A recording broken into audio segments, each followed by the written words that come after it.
Así. Ya. Este es otro capítulo del podcast Los jóvenes también tienen voz y la temática de hoy día es educación y juventud. O sea, siempre es juventud, ¿o sí? Sí, juventud en todos los capítulos porque todavía son jóvenes. O sea, yo le puse... Esto fue una dictadura mía porque yo puse los temas. No ando preguntando, weá, no, chao. Le puse educación y vocación. Que es la palabra que como que parece... Educación. La temática. El nombre va a salir después. Vocación. Sí. Hoy día estamos con invitados de Aula Viva, así que él es Johnny. Él es José Luis Villavicencio. Claudia Sánchez. Y la Trini. Salió bien. Sale bien. Bueno, pues chiquillos, primero gracias por estar aquí porque, bueno, estábamos recién recorriendo Aula Viva, aquí está hermoso, para que sepan. Por eso el capítulo de hoy es ¡Por fin al aire libre! Ya lo bautizó. Estoy demasiado feliz. Ahí está el nombre, bo. Ahí está el nombre. Sí, ya, bueno. este se llama Por fin al aire libre. Y hoy día vamos a hablar de educación, pero de las nuevas formas de educación, porque Aula Viva no es un aula, o sea, el aula está afuera y esto me encanta. Claro. Chiquillos, si nos quieren explicar un poco cómo nace Aula Viva, cómo ustedes pensaron el proyecto, de dónde se querían salir para hacer algo así, porque para pensar algo distinto hay que no querer alguna cosa. ¿O no? Sí, la búsqueda de Aula Viva es justamente un rechazo a lo escolar un poco y una búsqueda también respecto a lo que queríamos hacer con nuestra última etapa organizativa. En realidad Aula Viva es una excusa para reunirnos en otro espacio y este se dio. La búsqueda de los espacios siempre es un problema para la organización, entonces cuando llega la suerte de tener este espacio lo aprovechamos y buscamos una bonita excusa que es la excusa medioambiental. Pero también ligado siempre a lo educativo porque es lo que nos mueve, nosotros somos profes. De hecho nos preguntábamos un poco por qué estábamos en este capítulo de jóvenes, porque según esta hegemonía respecto a qué es la juventud, nosotros ya no estaríamos en eso, sino que seríamos adultos, aunque somos de espíritu joven. Yo tampoco estaría. Tú tampoco estarías y sí, estos días cachaba. Nos vamos a desencasillar de esto, porque se supone que la juventud en Chile para el Estado hasta los 29 años, po. Sí. Sí, po. Pero en realidad, si nos ponemos filosóficos, la juventud es las personas que quieren cambio, las personas que están criticando al mundo y que tienen problemas, son los jóvenes, ¿cachai? No necesariamente por la edad, porque si miramos para atrás, la juventud en Grecia, por ejemplo, llegaba hasta como los 50 años, más o menos, Claro. y después de eso pasaba a ser un adulto, ¿cachai? Sí, es súper cuestionable todo ese tipo de categorías, pues de hecho están hechas desde el adultocentrismo quienes las limitan y claro, como tú dices, hay muchas formas de observar la juventud, desde las etapas del desarrollo, desde lo psicológico, desde lo filosófico, desde lo político, hoy día desde lo espiritual también.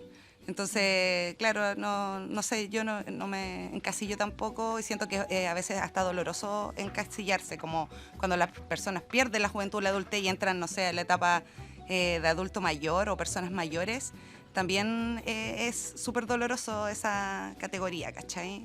Bueno, en nuestra sociedad sobre todo. Yo creo que es una forma finalmente de organizar la sociedad desde una perspectiva, que es la perspectiva económica, la perspectiva esta de decir, desde un sector, administrar bien cómo la sociedad debe funcionar. De control. ¿Cachai? Claro, claro.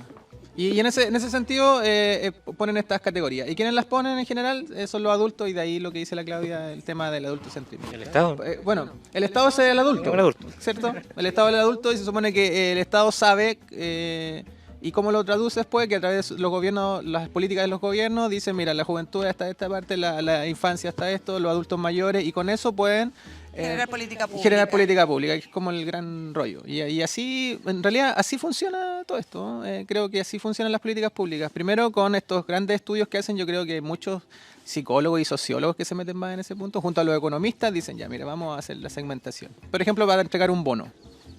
¿Cachai? Entonces... Es como la instrumentalización un poco de Ahora el la micrófono, política hija. pública. La instrumentalización un poco de la política pública, porque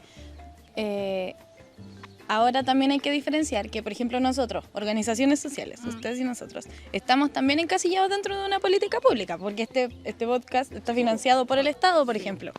Pero no porque estemos encasillados, no porque estamos enmarcados dentro de la política pública, necesariamente estamos cumpliendo el mismo rol que el Estado que nos está... Absolutamente. De hecho, es casi una tarea también nuestra hacer una contraparte respecto a eso. Esa contraparte nosotros le llamamos resistencia.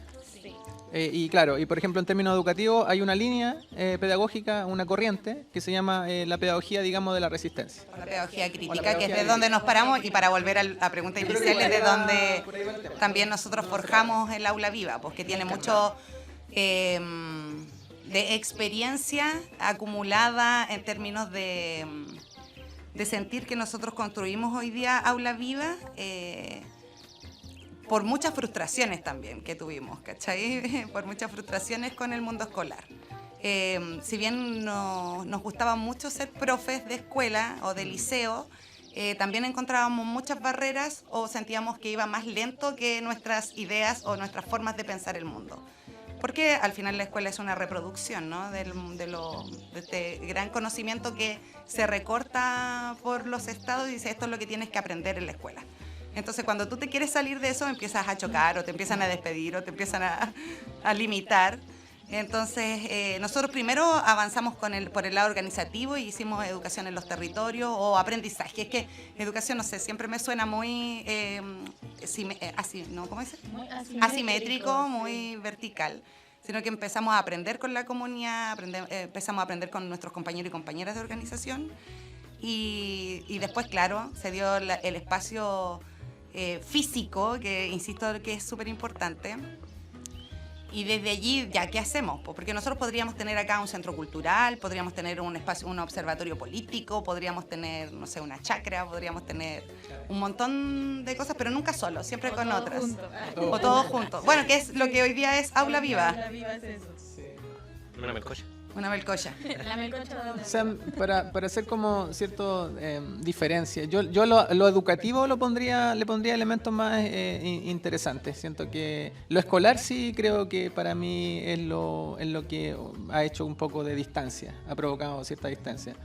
Lo escolar en el sentido de cuando uno habla de escuela, no sé qué les pasa a ustedes, pero se imaginan estar en una sala, en la sala, ¿cierto? El aula. Y un profesor o profesora puesta en una pizarra diciendo, mira, ¿qué aprenderemos hoy?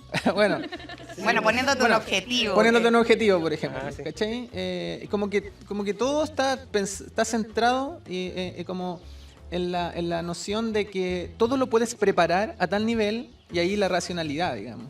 Como nosotros fuimos colonizados también por una forma de pensar. Siempre lo he hablado con Johnny.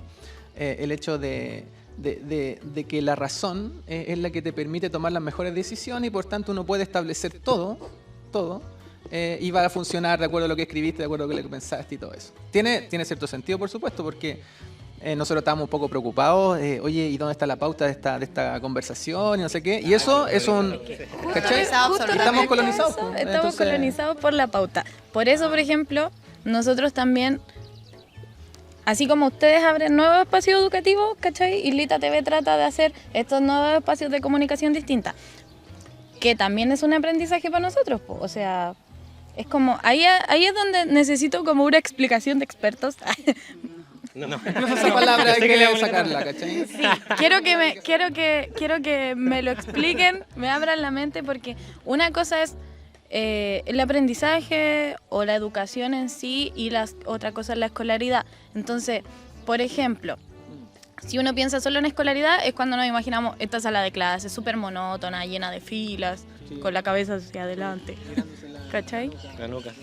A diferencia del aprendizaje, que el aprendizaje es una experiencia que puede ser no necesariamente en una sala de clases, el aprendizaje a lo largo de toda la vida. Entonces, sí, como que necesito que tomando tu palabra, no sé si la Claudia va a aportar. Tomando palabras, hablas de experiencia y hablas de vida. Y yo creo que ahí está la clave.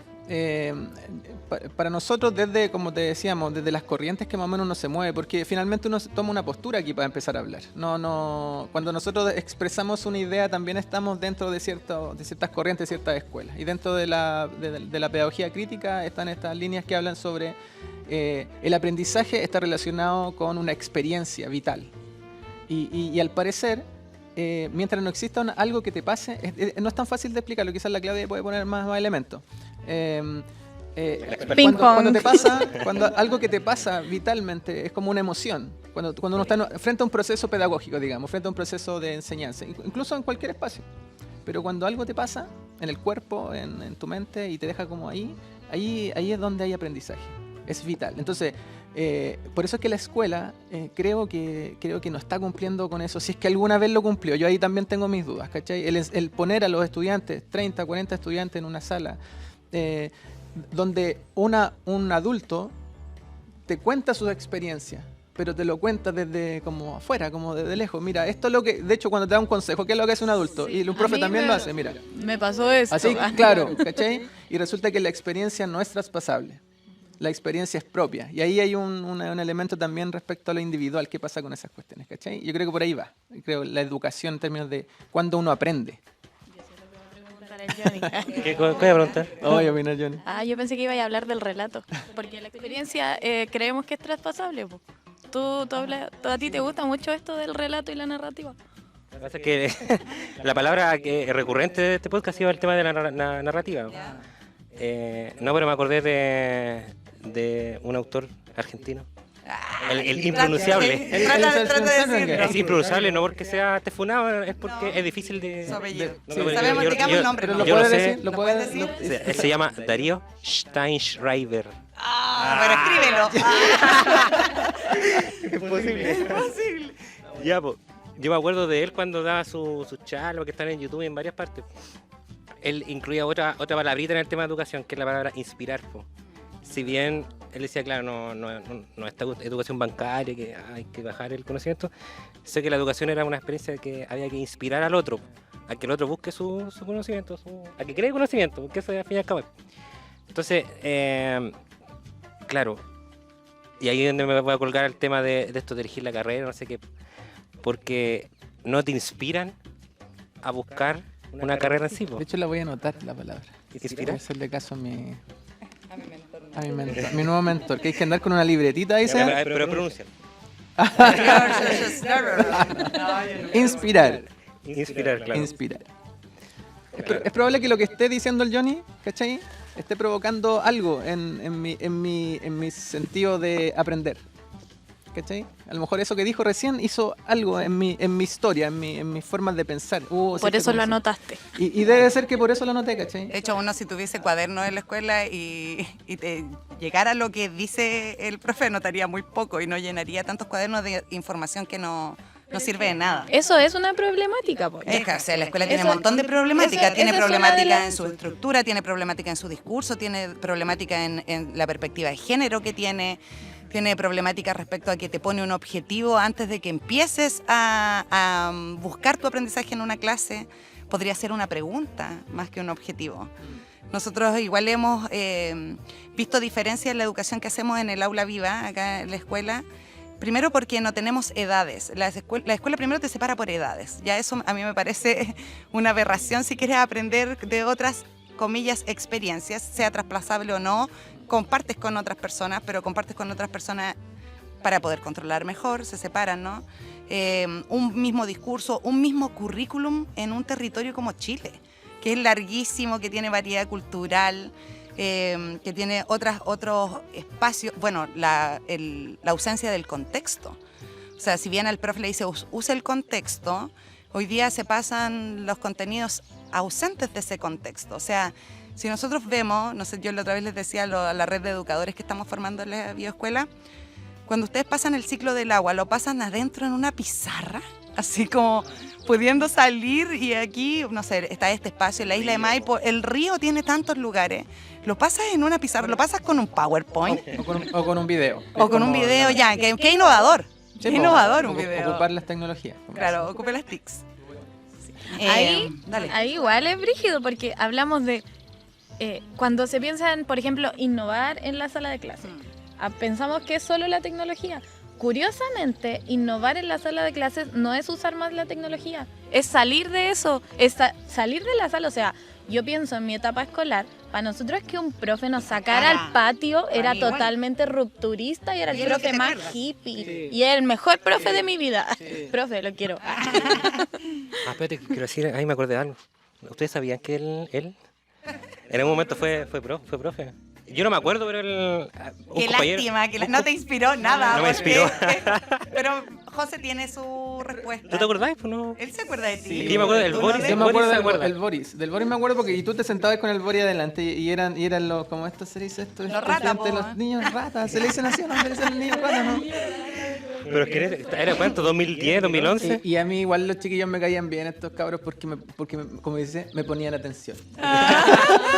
Era muy disciplinado, era Claro, de libro así. Es que lo que pasa es que yo tenía, parece que física nomás con usted, o no tenía muchas horas, ¿cachai? Entonces, física, por ejemplo, cachapo, hablando de educación, las ciencias tienen muy pocas horas en el currículum. Sí, Un poco de eso lo matemática mira. y- Matemática, se come la idea de la ciencia, por ejemplo, y tiene muchas horas, no sé, 7 horas. Que matemática también hay en ciencia. Claro, entonces dicen ya mejor, entonces física tiene 2 horas, ¿no? Una tontera, así que quisieran hablar de Y currículum. sobre todo, y ahí como que puedo abrir otro espacio, sobre todo en las carreras TP, que son los liceos públicos en general, no en general, siempre son quienes lo imparten. El mundo particular subvencionado aspira a la universidad. Y cuando entras a una carrera técnico-profesional, las filosofías, las ciencias, las artes desaparecen. Y allí, Pero incluyeron ahora la filosofía. hasta cuarto medio en TP. Ah, Ah, maravilloso, no cachaba. No, Estoy la fuera del verdad colegio 10 años ya. mira, Pero es que se intentó eliminar. Y hubo Sí, ahí un se movimiento intentó eliminar en contra todo, que sí. logró que no se eliminara. Ahí es donde hubo, ahí volviendo a la resistencia. Sí, que para quedarme con la nena, decirlo en cámara, con el Johnny, es probable que no haya inspirado, porque creo que es difícil hacerlo. Por muy de repente consciente de que una clase es, tú puedes planificarla y hay algo más que de repente falta y quizás son estas nuevas perspectivas, nuestras formas de pensar. En esos tiempos, cuando yo entré al liceo a trabajar, yo iba totalmente concentrado en pasar, voy a decir, el currículum, pasar materia. Porque yo fui educado también, y por eso es que cuando uno hace esta crítica, es importante decirlo, no es hacia los docentes en No. sí. No, En eso sí sí. es importante. Es hacia una estructura, una forma, una perspectiva de hacer educación que viene desde los estados hacia los gobiernos hacia el Ministerio de Educación, el Ministerio de Educación, el Ministerio de Educación es el tosudo hoy día. Así en términos, más allá de las problemáticas que pueden existir. Como por ejemplo el tema de los profes que hoy día están de paro por ciertas situaciones, ¿cachai? Que son importantes, pero hay una cuestión que tiene que ver con el currículum. Que es qué es lo que te quieren enseñar, la forma en que se puede hacer eso.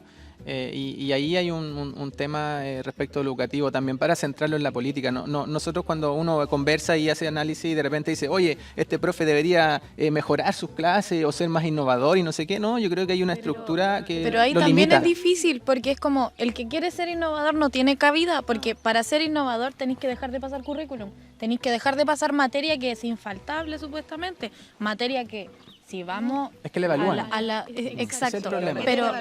pero el currículum ahí tiene un problema súper grande porque es materia que cuando tú tenés 30 años y estás en tu vida adulta, no te acordáis de que Pepito Pérez escribió tal libro, ¿cachai?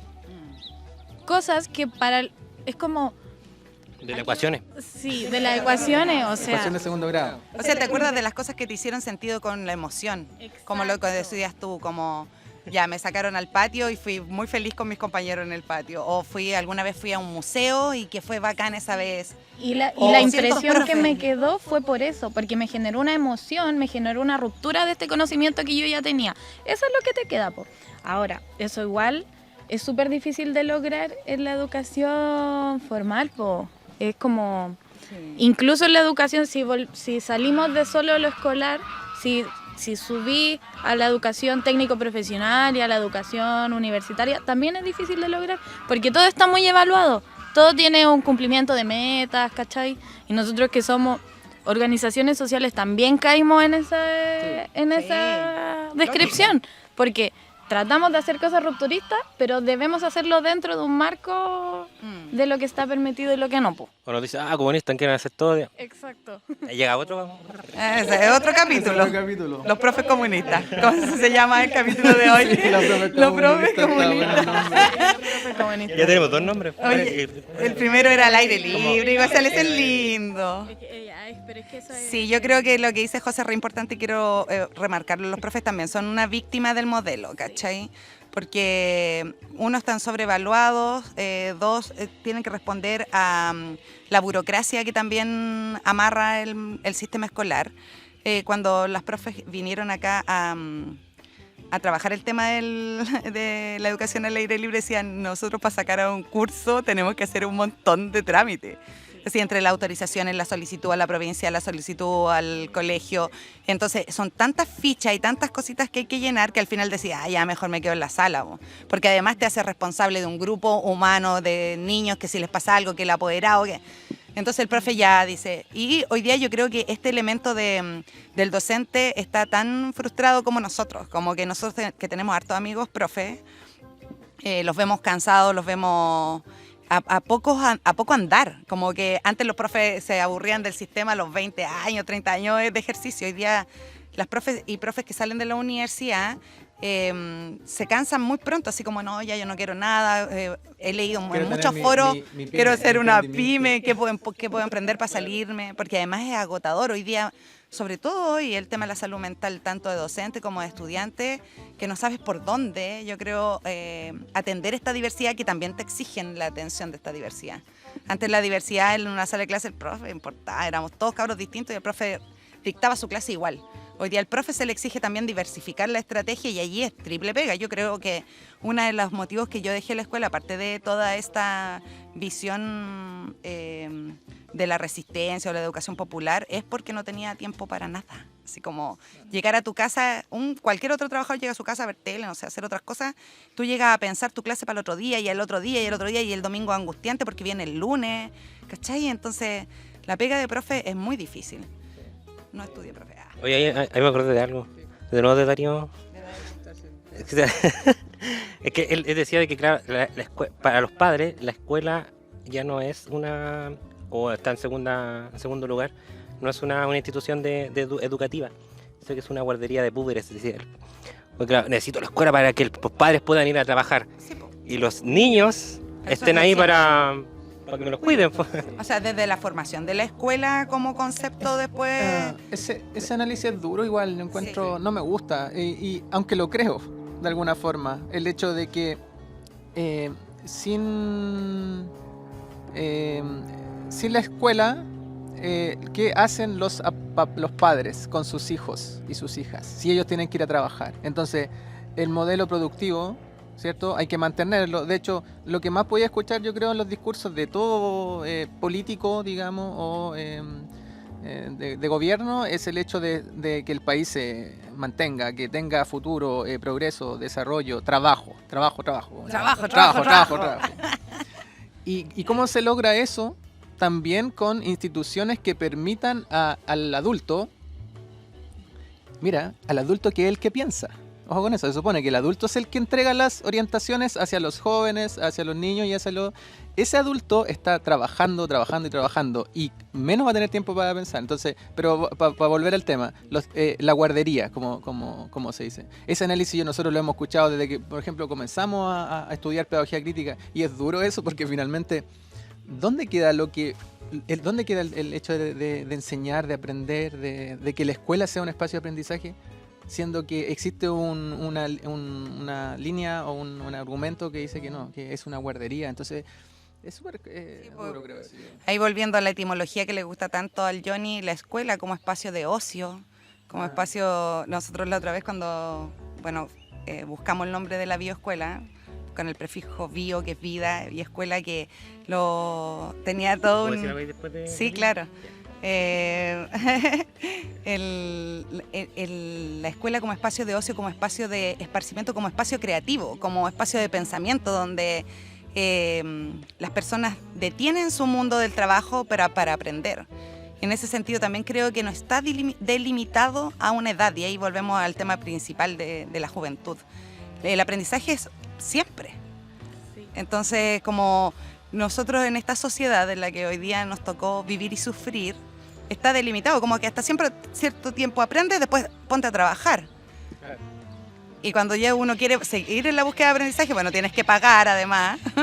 Ya no es gratuidad, es gratuidad una o dos veces, no sé cuántas veces son, y después ya no, arréglatela solo porque tienes que producir y además aprender. Entonces es duro en términos de estos estadios que nos tienen tan marcada nuestra vida. Cuando uno rompe y hace una bioescuela, para que te voy a dejar ahí rebotando en la etimología, también nosotros hoy día estamos construyendo nuestro modelo pedagógico, cómo queremos aprender y enseñar acá. Y eso también tiene que ser decolonizante, ¿cachai? Así como ustedes también hoy día lo hacen con la comunicación, también acá tenemos que hacerlo distinto. Y en eso probar qué nos puede funcionar. Como la concepción del error también. Sí, lo que pasa es que quiero entregar un ejemplo más de cómo uno tiene que crear conocimiento. Cuando estaba estudiando trabajo social, surgió en una clase, me acuerdo. No estudié en trabajo social. No estudié en pedagogía, no estudié en nada. No estudié. No estudié en nada.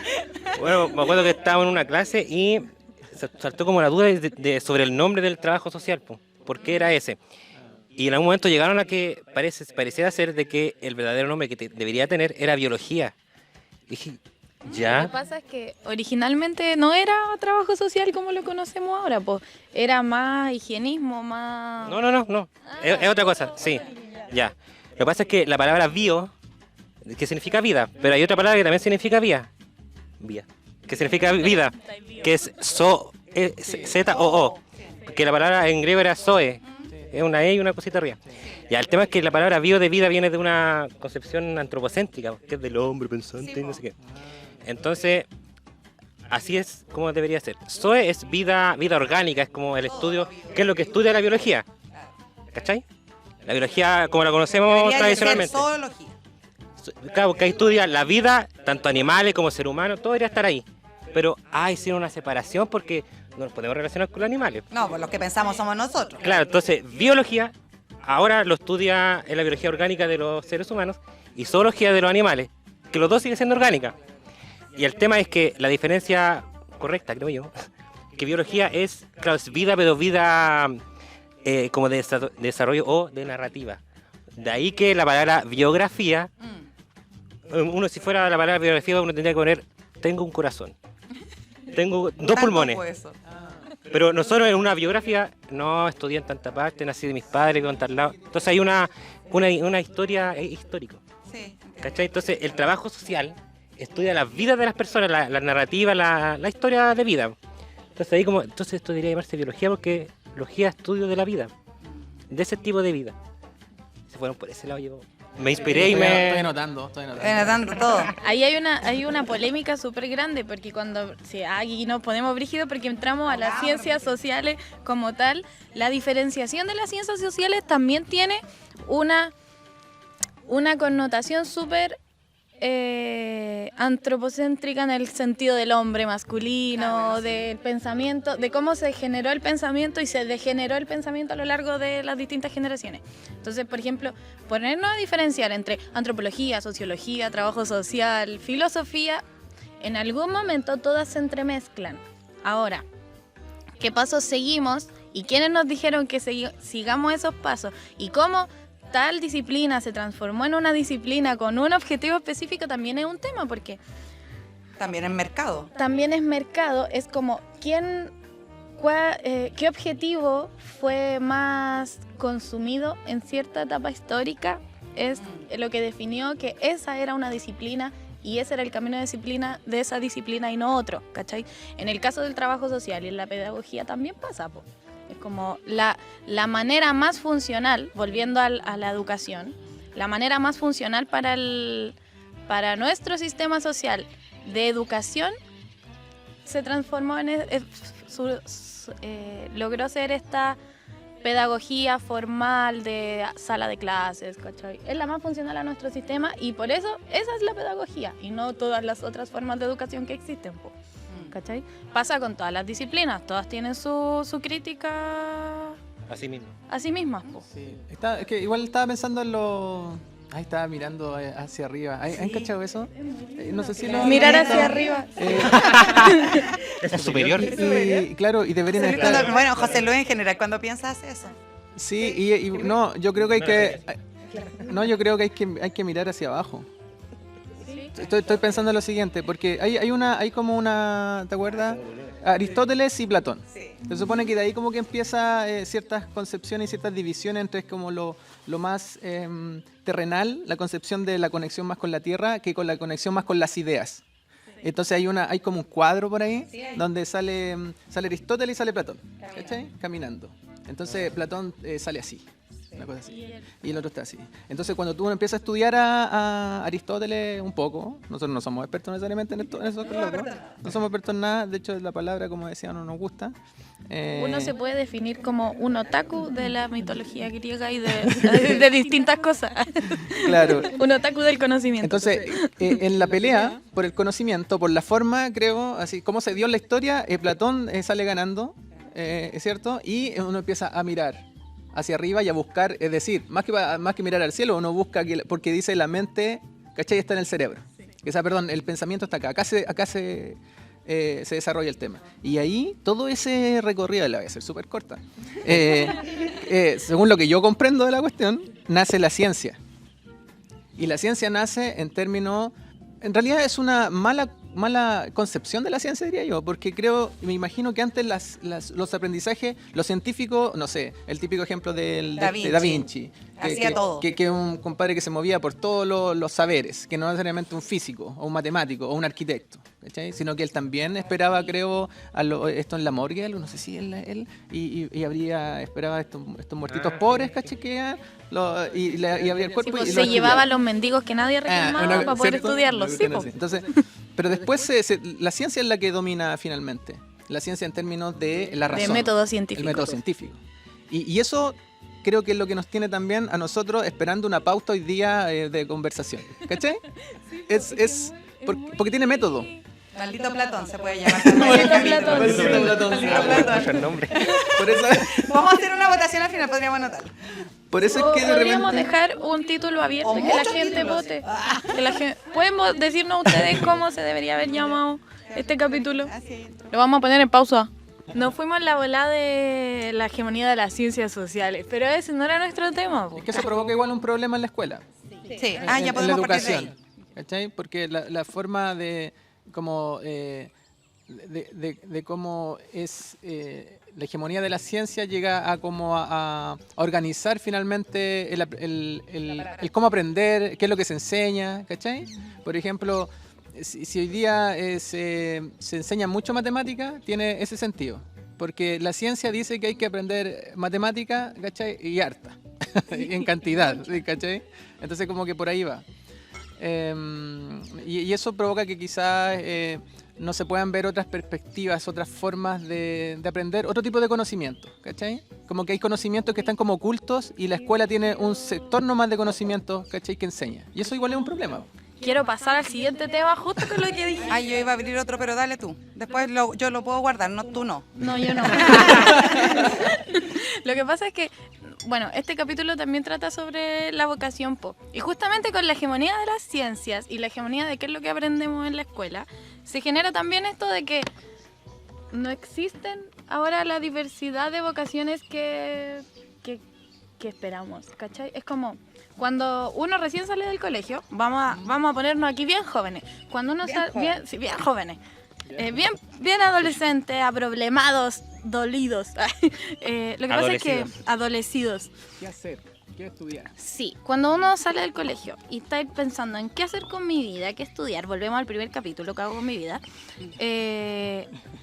Bien. Cuando, Link. Bien, sí, sí. cuando uno no ha tenido todas estas experiencias diversas que uno quisiera en su educación, que uno cuando grande ahora las sabemos, po. Ahora después ya de haber pasado por todos los problemas de la vocación, sabemos que había muchas más opciones, que existen otras formas de educarse, de aprender, otras nuevas cosas que hacer como aula viva, ¿cachai? Es otra forma de generar espacios también laborales, pues, ¿cachai? Y de qué hacer es con tu vida. Claro.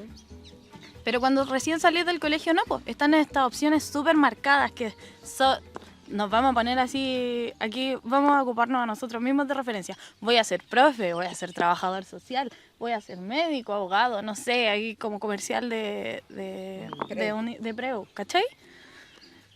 Pero hay más cosas que hacer, po. Pero eso la escuela no te lo dice, porque no le funciona tampoco el sistema que tú quieras hacer mago. Sí, po. O comunicador de un medio digital, po. ¿Cachai? Sí, pongo en cuestionamiento también el concepto de vocación.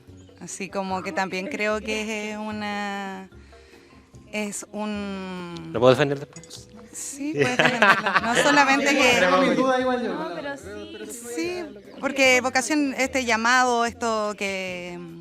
El ser llamado a ser, claro, como que fuera una cuestión casi espirituosa, religiosa, que además yo creo que provoca dolor en las personas, porque nuestras vocaciones están también formuladas en ese espacio temporal de la adolescencia donde mezclamos todos estos sueños, ¿no es cierto?, lo que vemos publicitariamente, lo que queremos, no sé, por todas las niñas, y también en términos de género, quieren ser veterinarias, los niños quieren ser, no sé, ingenieros, futbolistas. No sé si existe o si existe, se ve rápidamente apagada por las condiciones económicas de las personas, por donde naciste, por la oferta académica que hay cerca, por la LUCA, por las condicionantes de tu familia. Entonces, no sé, pongo en cuestionamiento también porque puede ser un concepto doliente cuando se apaga tan rápido o se ve opacado por las condicionantes económicas que existen. Pero y cuando un niño o niña dice... igual siempre está esa pregunta, como que finalmente la sociedad condiciona desde muy pequeño la idea de elegir cosas. Sí. No es que mi hija tiene habilidades y va a ser actriz o va a ser médico, ¿cachai? ¿Por qué? Porque anda con unos juguetes, ¿cachai? Y anda tomándole el pulso a sus amigos cuando juegan. Y después viene el tema de la oferta laboral. ¿Cachai? Y de hecho la palabra está muy relacionada también con lo sistémico, con lo que te muestran. ¿Y qué es lo que te muestran? Lo que es más valorado. ¿Hay cachado esos rankings que salen en el diario? Sí, cuando uno elige carrera en un preu, por ejemplo, te enseñan a utilizar el ranking. ¿Cuál tiene mejor campo laboral? El campo laboral y todo eso.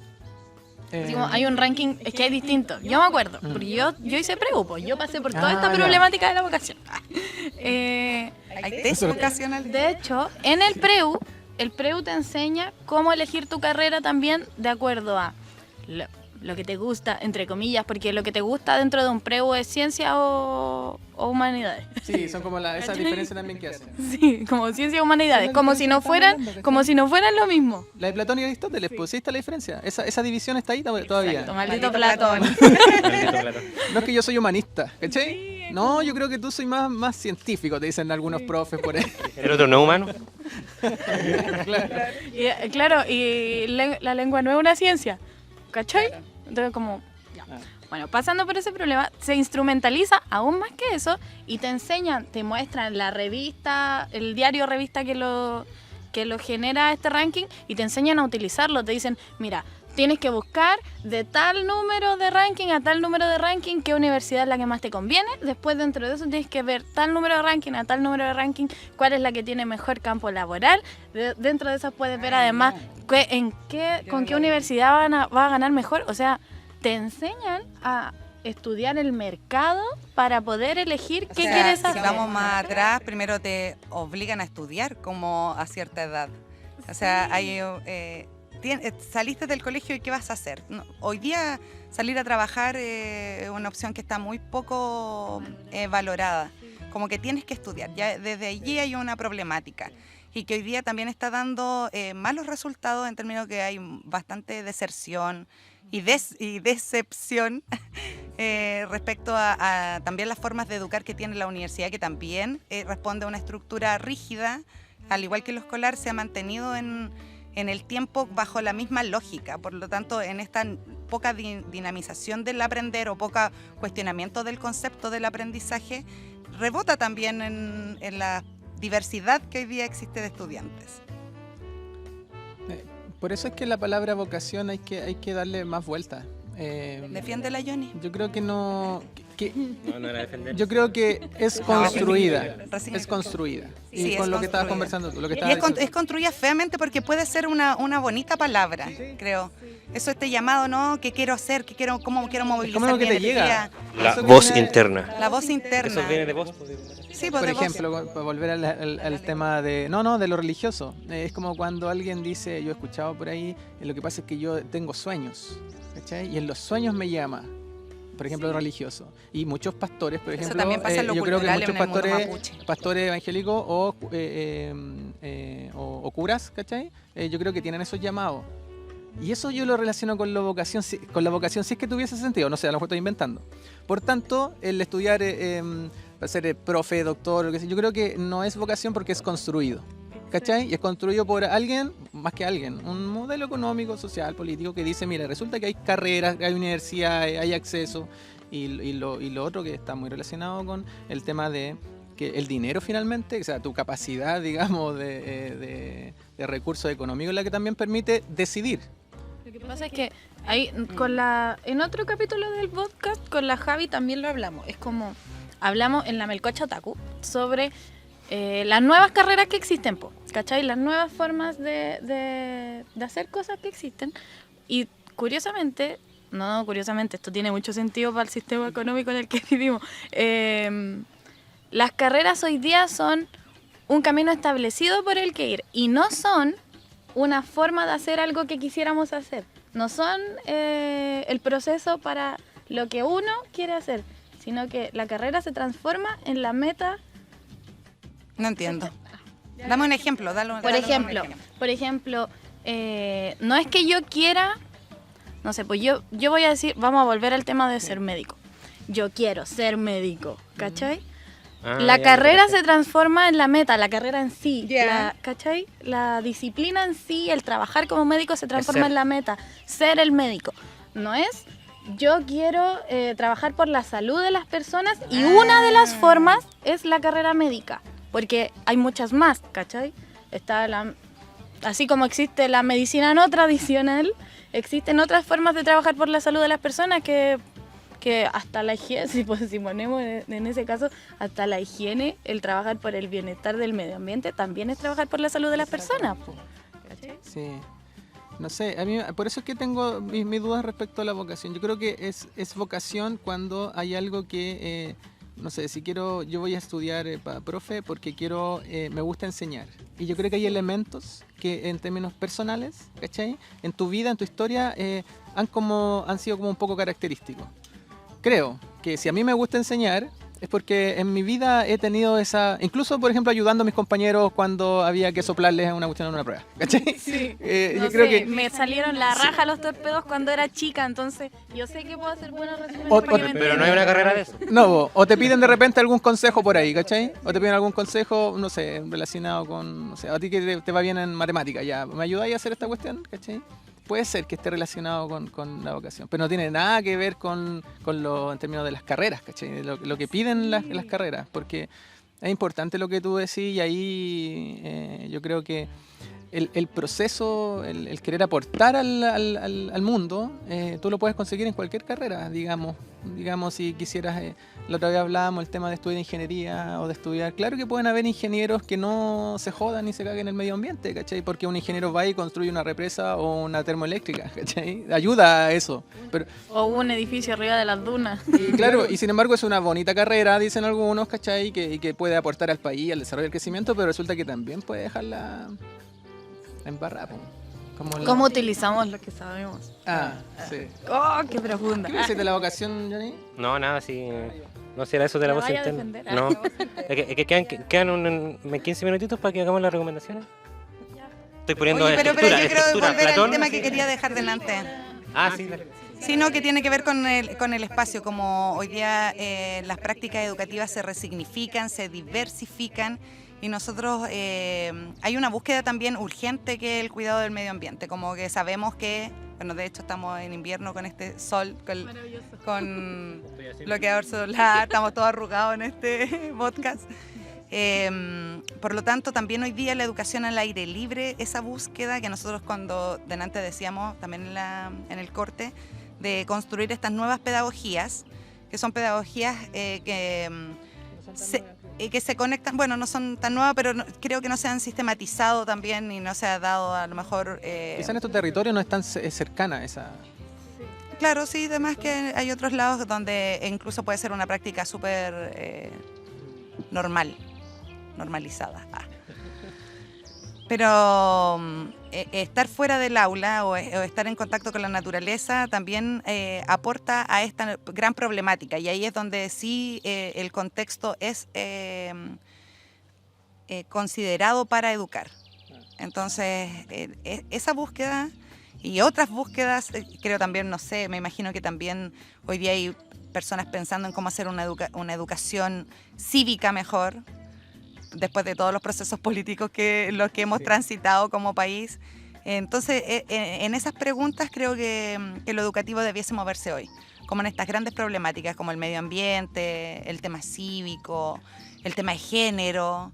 Y hay bonitas experiencias, como que también a veces uno cree, pucha, la estamos haciendo, pero también vamos encontrándonos con otros espacios que también la están haciendo, y eso es bastante esperanzador para este gran cuestionamiento que hemos hecho al modelo escolar hoy día, no solo desde la juventud, sino que desde nuestras propias vivencias. Yo creo que estamos como, no sé, estoy pensando como un poco en el futuro. Si alguna vez estuvieron divididas, muy sectorizadas las asignaturas, yo no digo que hoy día no pase eso, porque todavía están divididas. Tú estudias matemáticas en la mañana, entras a la escuela, después pasa a lenguaje, después pasa a historia, y en la tarde supone que hay talleres. ¿Cachai? Talleres de lenguaje. Talleres de lenguaje. Talleres de Simpson. Yo hacía talleres de matemáticas a las 4 de la tarde, imagínate esa Por eso situación. no inspiraba Por eso no inspira a nadie, ¿cachai? Que no era mi culpa, Ahí está. era culpa del sistema. Pero ahora como que estoy escuchando más discursos que tienden en esta transición que creo que estamos viviendo, como le llaman hoy día, como más líquida, le llaman algunos. Como que estamos como comprendiendo, no sé si hay una vuelta necesariamente, pero como que a los conocimientos se empiecen a integrar, a unirse para enseñar, para solucionar, no sé. Por eso en la escuela se está hablando del aprendizaje integral, ¿cachai?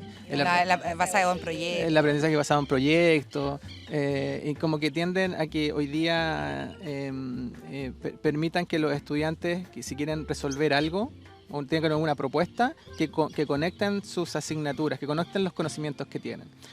Eso es incipiente en todo caso en este país. Es incipiente todavía, pero por lo menos se está discutiendo. Hay países, no sé, donde hay experiencias que están mucho más avanzadas, puede decir, en esa búsqueda. Como si fuera lineal, avanzado. Sí. Cuesta buscar otras palabras.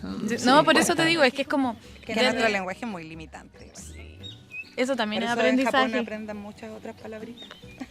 Sí, el anime no es todo en japonés que se puede. Así que espero que vaya para allá un poco el tema. Pero si siguen, es decir, si sigue una escuela pensando trabajo por proyecto dentro de su institución y no se conecta con la comunidad, va a seguir siendo lo mismo, va a seguir siendo un método como tantos se han intentado poner en este país, ¿cachai?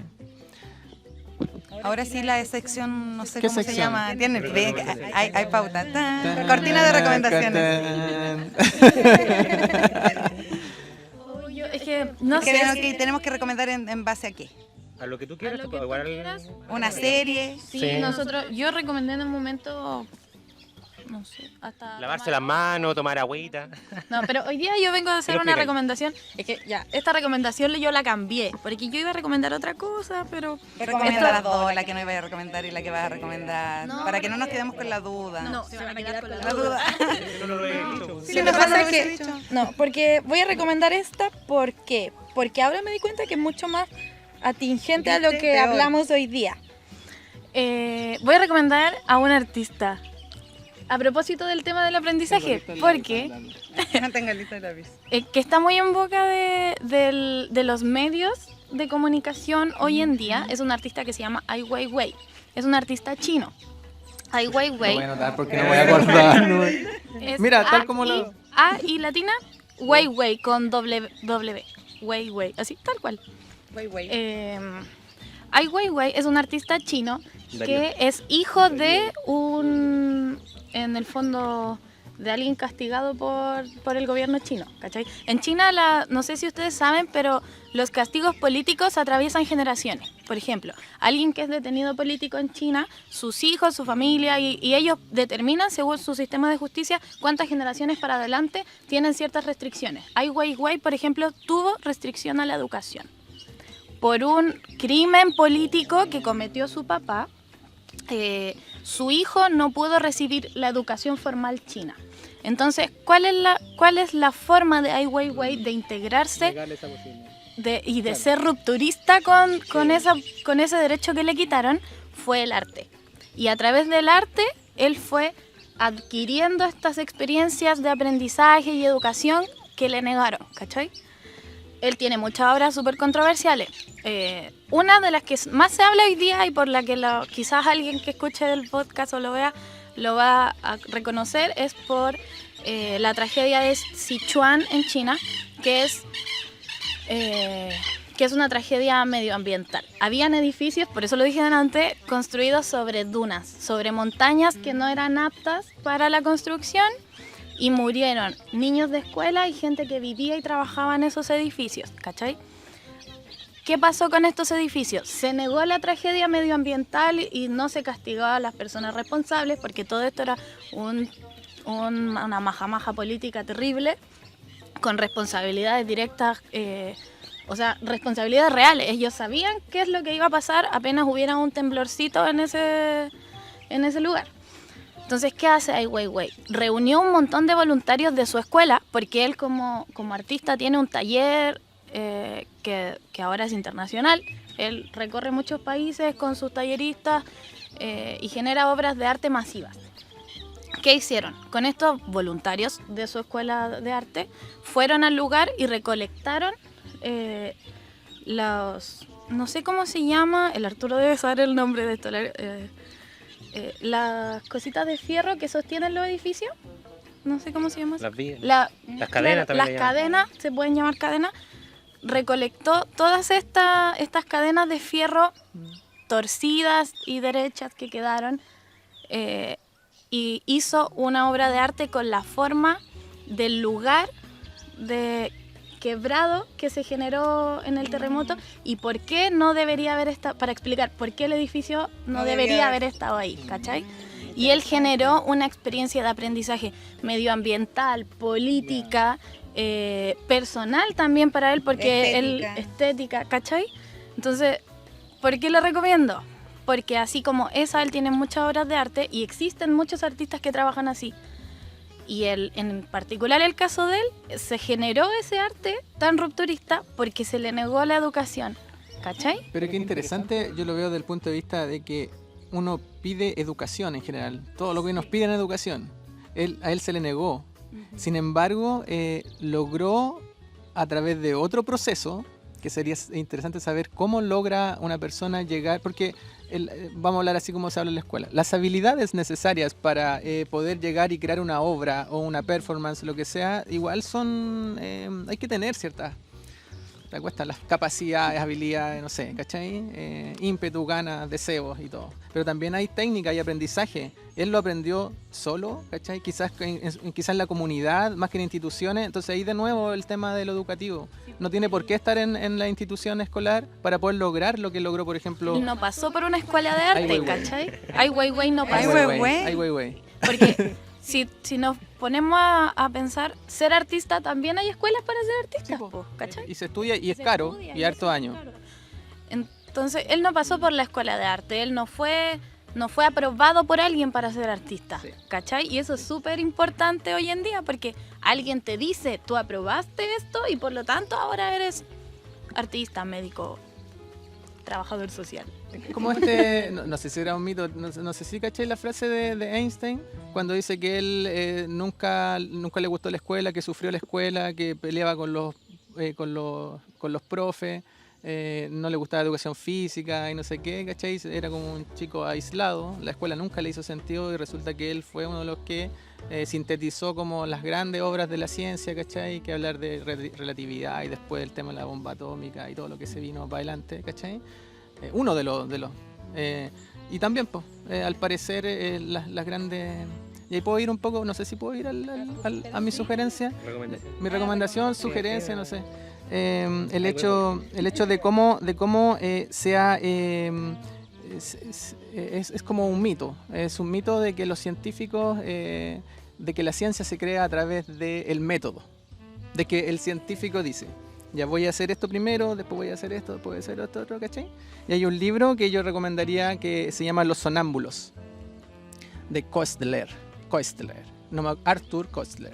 Por ahí lo encontremos, ahora estábamos estudiando en el magíster, y me gustó tanto ese libro porque dice que él cuenta la historia, es un periodista, divulgador de la ciencia. Él cuenta que los científicos, los grandes descubrimientos que se han realizado, como los que te pasan en física, en segundo medio, Galileo, ¿cierto? Newton y todo, todos han descubierto lo que han descubierto como un sonámbulo. Y el sonámbulo es aquella persona que despierta en la noche y camina sin rumbo.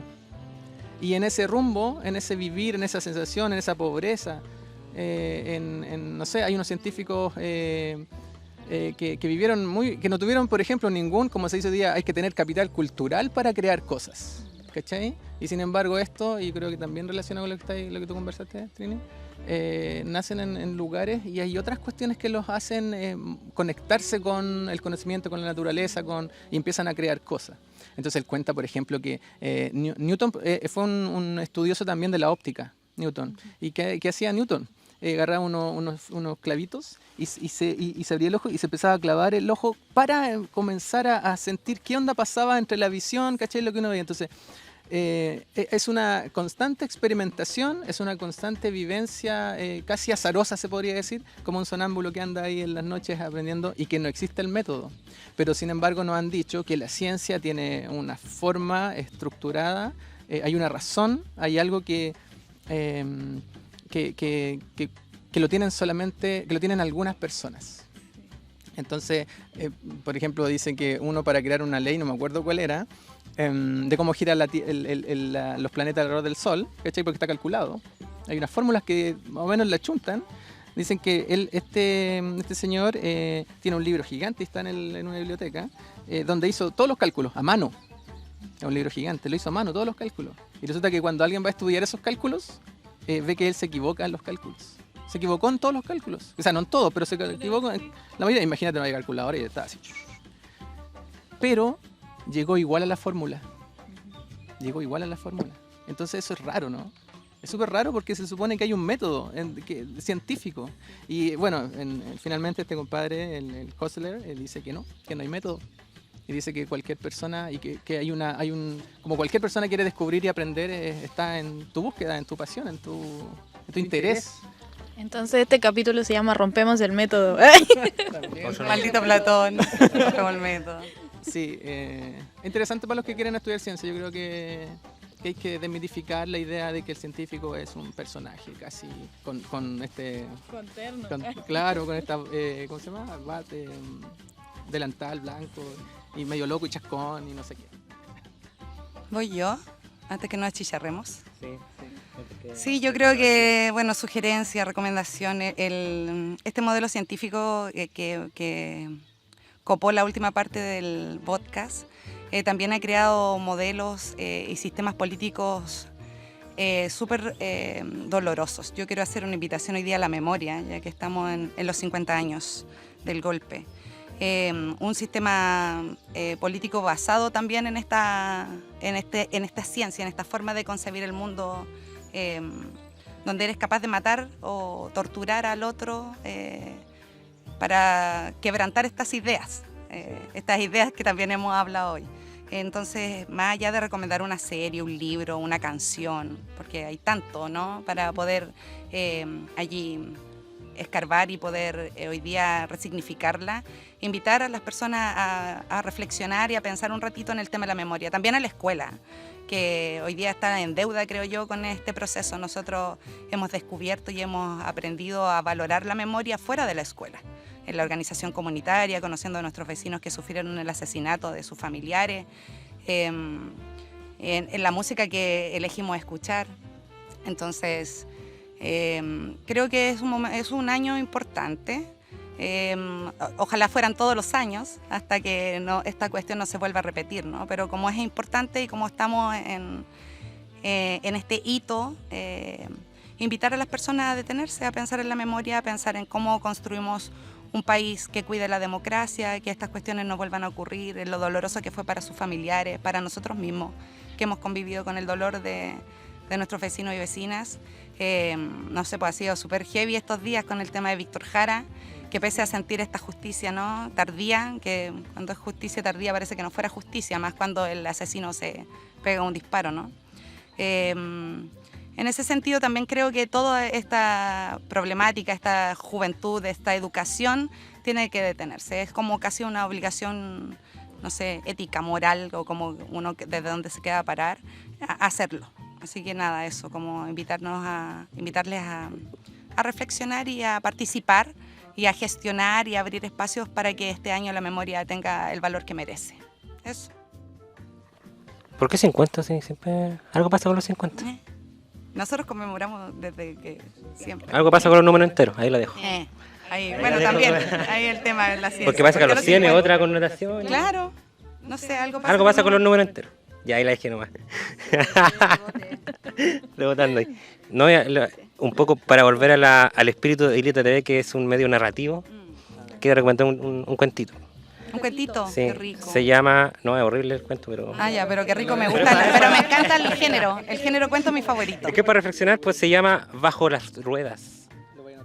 Es de Hermann Hesse, el que hizo... Demian, Siddhartha, todas esas cuestiones. Este es su segundo libro, él ya venía escribiendo, este es su segundo. Y habla de un chico que, bueno, es súper dotado en tema académico, pero, bueno, no voy a revelar el final, pero tiene una experiencia muy traumática con el proceso de la escuela. Es un reflejo que se escribió en 1906 y un reflejo de la sociedad actual, porque habla de un examen que es de ingreso para la universidad. Ahí la dejo, ¿no? Entonces tiene todas estas complicaciones y bueno, es un adolescente con problemas de adolescente y viviendo el proceso educativo de esa época que no es muy, muy comparativo a lo que pasa hoy. ¿En qué país? Alemania. Entonces, no sé, yo lo leí como... Pero es que no sé de leer libros de historia porque soy más de la ¿cómo se llama el género? El ensayo. Soy más del ensayo, po. Ya, pero aquí con no lo leí todo, es más o menos cortito, así que está bien. Así que eso es mi recomendación. Sí, pues la recomendación es eso para entregar algo de uno, así que... Podríamos hacer mucho más. Sí. ¿Tú Soraya? La última recomendación es... otra. Sí, No, la última recomendación y para cerrar es visiten sus organizaciones sociales cercanas como Aula Viva, por favor. Vengan a Aula Viva, Chiquillos, siempre las puertas abiertas. Sí, ellos tienen un taller bacán, aquí les vamos a dejar las imágenes, Johnny se encargará de esto, tienen... Edición extra. Sí. Está el taller de carpintería para mujeres. Es maravilloso el taller de carpintería para mujeres, mi mamá está ahí y lo pasó la raja todo el taller. Mamá, te quedó bacán el piso. No, pero hay actividades en el entorno muy bacanes. En el caso de la isla está Aula Viva y que tiene actividades permanentes y experiencias permanentes de cosas que venir a hacer que no hacemos en el día a día y que resulta muy gratificante. Ya el contacto, ya estar tocando el suelo con pasto ya es una cuestión distinta. Sí, me encanta. Con el perrito. Si no hubiésemos sacado los zapatos más hippie peñi. En verano. En verano porque la juventud ya no es tanta. Sí, la juventud ya no es tanta, no sé por qué estamos en este podcast. Ese es otro nombre. Sí. No sé por qué estamos en este. Sí, democracia hasta los 29 la juventud, según la hegemonía de este modelo. No, y también yo creo que para las personas como inquietas que de repente no, este modelo educativo no les suena, no les parece, ¿cachai? No les hace sentido, que empiecen a o crear sus propios espacios, pero para eso hay que juntarse, pues hay que organizarse. No, creo que solo es muy difícil hacerlo. Voto y me organizo. No, claro, yo voto y me organizo. Ya que me estoy quemando. Ya. Eso. Chao, chiquillos. Gracias. Que vean el otro. Y vean el último capítulo de este podcast de Los jóvenes también tienen voz. Les voy a dejar el tema ahí pendiente porque para que lo vean, pues, si no ya van a saber de qué. Pero nosotros no éramos el último. Chau, chau.